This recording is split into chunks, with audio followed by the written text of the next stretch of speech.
X e y soddisfano la relazione x più xy più y uguale a 84.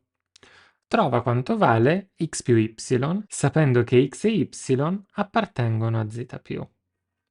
Quindi x e y sono sicuramente due numeri maggiori o uguali di 1. Come posso trovare x più y?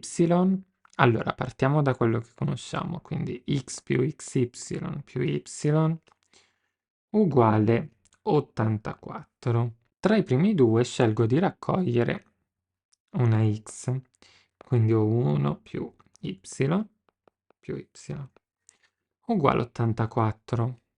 A questo punto sommiamo 1 a entrambi i membri. Perché faccio questa cosa? Perché ho 1 più y di qua.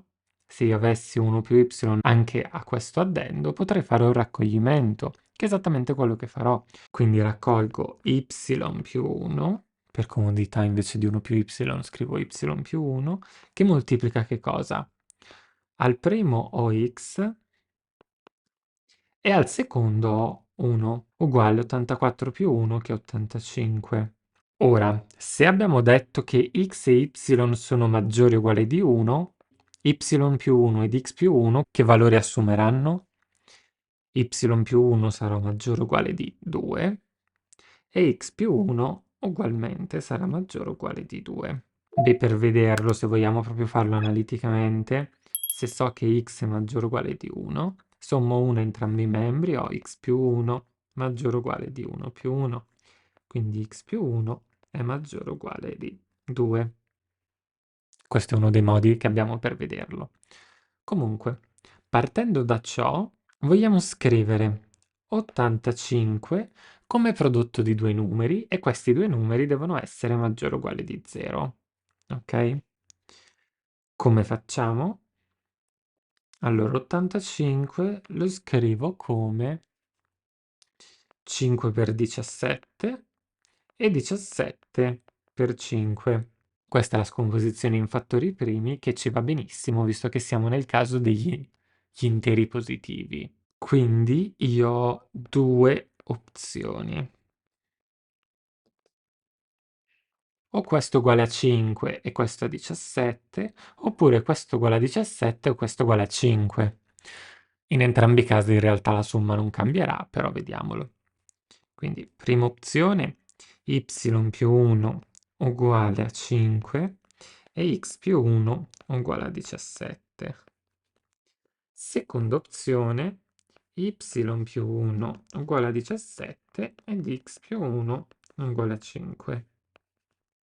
Perfetto, da questo primo sistema sommo le due equazioni, così da ottenere x più 1 più 1 che fa 2, 17 più 5 che fa 22. Visto che noi siamo interessati a x più y, semplicemente prendo il 2 e lo porto di qua, cambiandogli il segno naturalmente. Quindi ho x più y uguale a 20. E questa è la prima soluzione. In realtà sarà anche l'unica, perché anche qui sommando membro membro ottengo x più y più 2 uguale a 22. Esattamente la stessa equazione, quindi ci porta comunque a x più y uguale a 20. Quindi alla domanda quanto vale x più y, possiamo dire che vale 20. Concludo il video con una breve considerazione. Ovviamente queste restrizioni sono importanti perché 85 poteva anche essere scritto come 85 per 1 e quindi 1 per 85.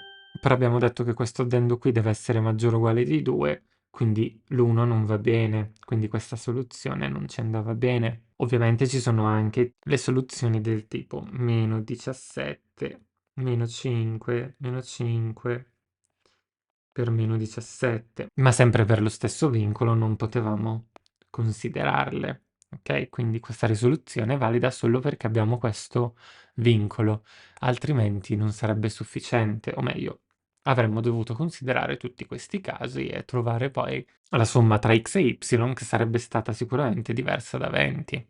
Se vuoi imparare a risolvere un'equazione esponenziale con il metodo della sostituzione, ti lascio un video cliccabile qui in sovraimpressione, nonché l'intera playlist dedicata alle equazioni che svolgiamo tutti i giovedì. La trovi anche in descrizione nelle schede.